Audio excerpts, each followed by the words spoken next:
Welcome back. It's now time for your midday sports. Now, South Africa electing to bat are 88 for 7 after lunch on day one of their second test against the West Indies at the Guyana National Stadium in Providence.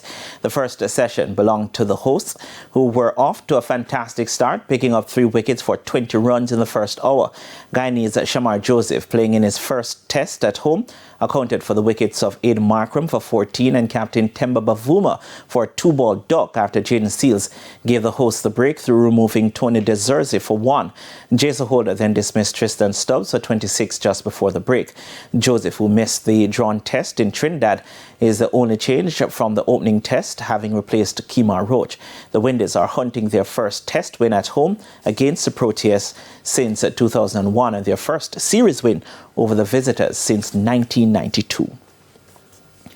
And Jamaica's under-17 cricketers are currently 31 for the loss of 2 after lunch on the second and final day of their Cricket West Indies regional game against Barbados under-17s at the National Cricket Centre in Couva, Trinidad. The Jamaicans, they still trail by 102 runs on first innings.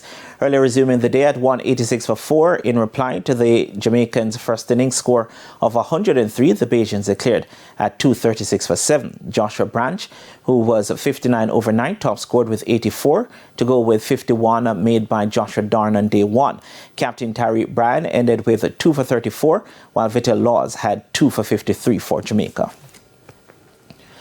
And Olympic sprint relay finalist Alana Reid and national under-21 100-meter champion Gary Card headlined Jamaica's 43-member squad for the World Athletics Under-20 Championships from August 27 to 31 in Lima, Peru.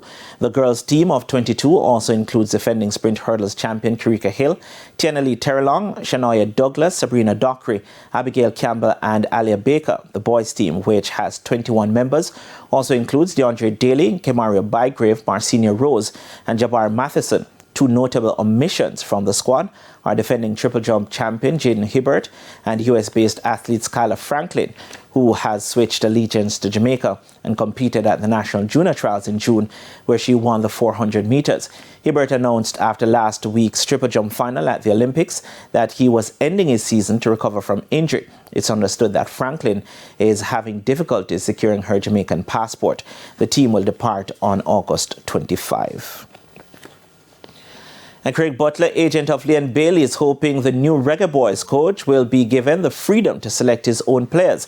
Englishman Steve McLaren was recently announced as the new Reggae boyz head coach and says he's hoping to get through to the Aston Villa star, who has been suspended by the Jamaica Football Federation. But Butler believes the new coach should be allowed to select any player he wishes.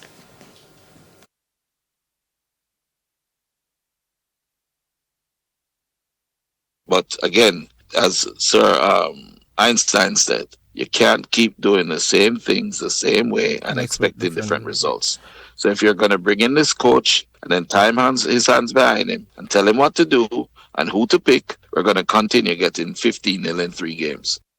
Butler believes McLaren will bring much needed professionalism to the Reggae boyz squad. Absolutely. It's always good to see an actual footballer with a pedigree coaching, and he can understand what a professional footballer does and needs and deserves, the type of respect they should deserve. And I think that he would be an asset as a coach, and I hope that he will utilize the strengths that are innate in every Jamaican as a part of his system that he'll be putting forward to play. Butler was speaking on Hits 92 FM Sports Grill on Wednesday. And finally, attacker Michaela Hardware scored twice, but Jamaica still went down 13-2 to host Hong Kong in their opening game of the World Lacrosse Women's Under-20 Championship this morning. Jamaica's goalkeeper Gabriella Henry starred with 14 saves, making many impressive point-blank denials, but it wasn't enough to prevent the defeat. The Jamaicans, who are playing in Pool D, are looking to better their 2019 finish of 21st.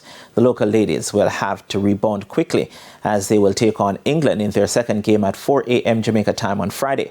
Japan is the other team in Pool D. And that's it for your Midday Sports Report. Shamela, it's back to you. Thank you, Reynardo. And that's the Midday News. I'm Shamela Pullen. Join us at 7 for Primetime News. On behalf of the News, Sports and Production teams, good afternoon.